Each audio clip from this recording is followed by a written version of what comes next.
All right, go for it. Okay, everyone. My topic is on why esports are considered sports. Now, you could also argue that they should be considered sports, but I think we've gotten past that point. And to show that, I want to just show you guys a couple images and tell me if you guys see a difference. Now, I want you to know, what's the difference between this and this? This and this. And finally, oops, sorry about that. What's the difference between this and this? In my opinion, I don't really see much of a difference between a soccer team's championship trophy and a esports team's championship trophy. Now, what I want to go over is what constitutes a sport. Is there a market for esports? How the structure of an esports team and a normal sports team differ? What's the difference between an athlete and an ethlete? And finally, why am I saying that it is a sport or that it should be one? My own personal experience is I would be considered a semi-professional, someone who's competed in tournaments, won prizes, has established a mini name for themselves in both the fighting game scene of Injustice Gods Among Us and Yu-Gi-Oh! The trading card game. I played Injustice for 2 years. I was at top in 3 different tournaments with low prize pools of $1,000 to $5,000. And in Yu-Gi-Oh! I played for 5.5 years, I believe. And I've been to regionals. I've visited Worlds. I couldn't compete because I was sick that year. But I have won many tournaments of Yu-Gi-Oh! Where at least I've placed in the top in 32 out of thousands of players in my life.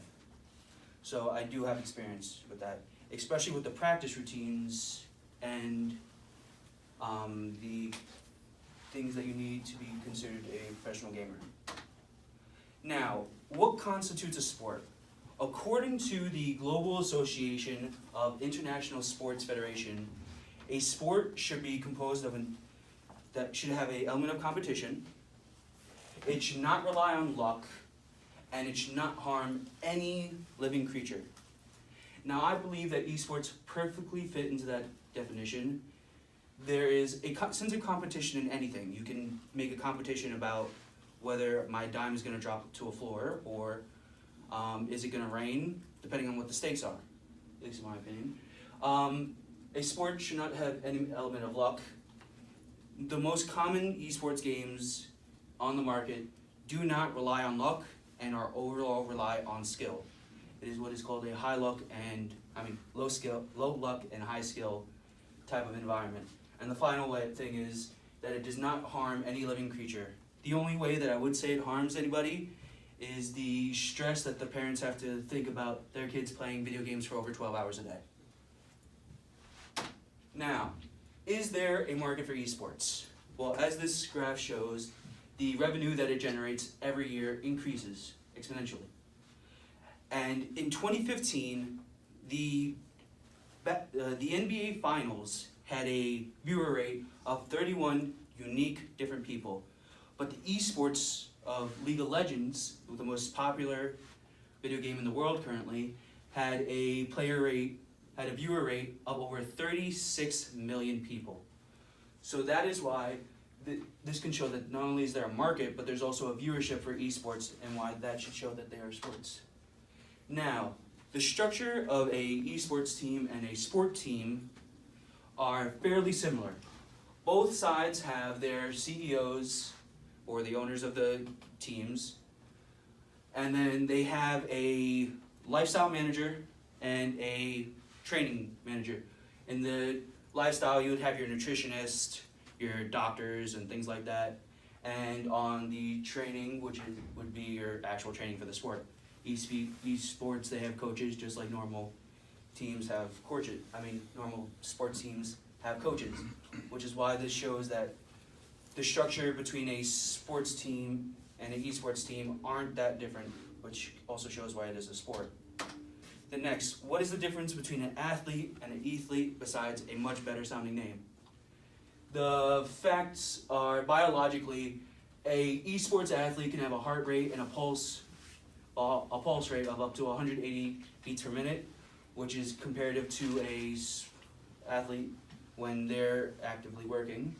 The next is the amount of cortisol that goes through a esports player in the moment of performance. And cortisol is a thing that has to do with the fight or flight response of adrenaline in the body, according to Martin Schultz, a article writer for DW, which shows that the esports players and the athletes do have comparative body things, and which shows that esports can be seen as a sport.